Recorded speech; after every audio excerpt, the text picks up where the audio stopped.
My name is Titina Osoni. I'm the group coordinator for this project. That's Project 5. It's been a wonderful project. So stressful one that we were forced because we tried to use Slack to do a group video call because we couldn't meet based on each time everybody's schedule was kind of different. But unfortunately, Slack wanted us to pay for it. So we make an option to go with Google Hangouts, which was pretty cool. Like over the night, like 9 p.m. at night, we stood together trying to figure things out. But it's been an awesome one because it made us know that as a teamwork, you have to do more than you expect. Sometimes you have to go out of your comfort zone because this project, the instructor kind of make it like you need to figure it out. So now you are on your own, like you have to make everything work. But being a team, we try to make it work, but thanks to Adams that eventually figured out because we thought we were becoming a developer. By the time we wrote thousands of code on the system, keep going over and over. But he figured it out and we're able to come up with good outcome of the project, which is awesome. Yeah, but Russ says this project has really helped everybody, not only me, but that you need to go out of your comfort zone when you want to achieve more things in life.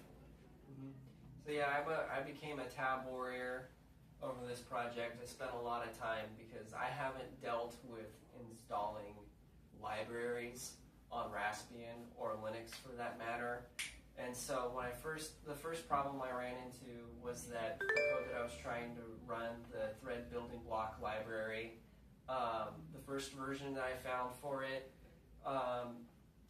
first I found out that it's something that is across all different types of operating systems. So first I had to find the ARM version of it.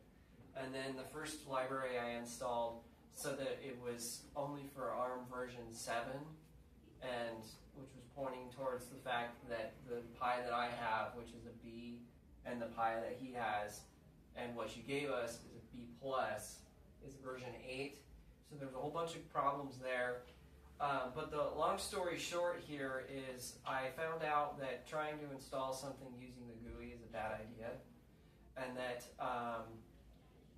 using the terminal to install packages works out a lot better. And even though the terminal still didn't like me after I wanted to install it, I got the code to compile and work, and I was finally able to get everything to run. But it took many days to figure it out, and so I've learned to really start trusting the terminal more when dealing with these projects. And yeah.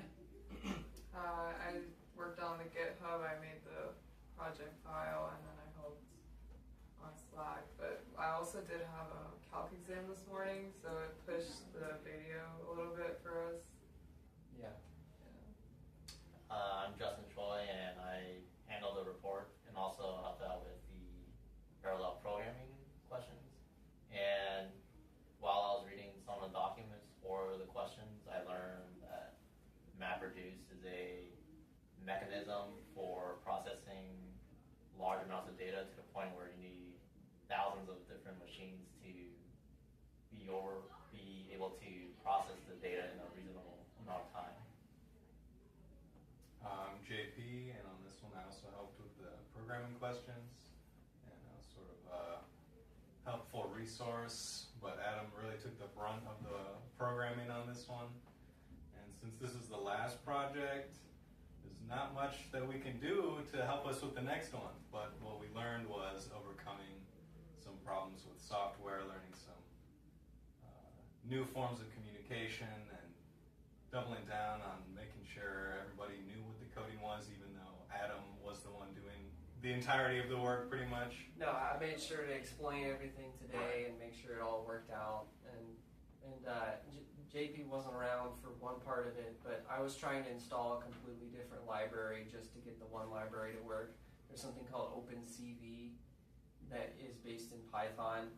That there's a command that called CMake, that if you put in the right parameters, it will grab the TBB library itself and build it. And to be honest, I'm not entirely sure whether or not the library that I got was correct to install it, or that the other package that I installed made it work. In any case, the code ended up working. I ended up using the experimental version of the thread building block library based in 2019 in order to get this to work.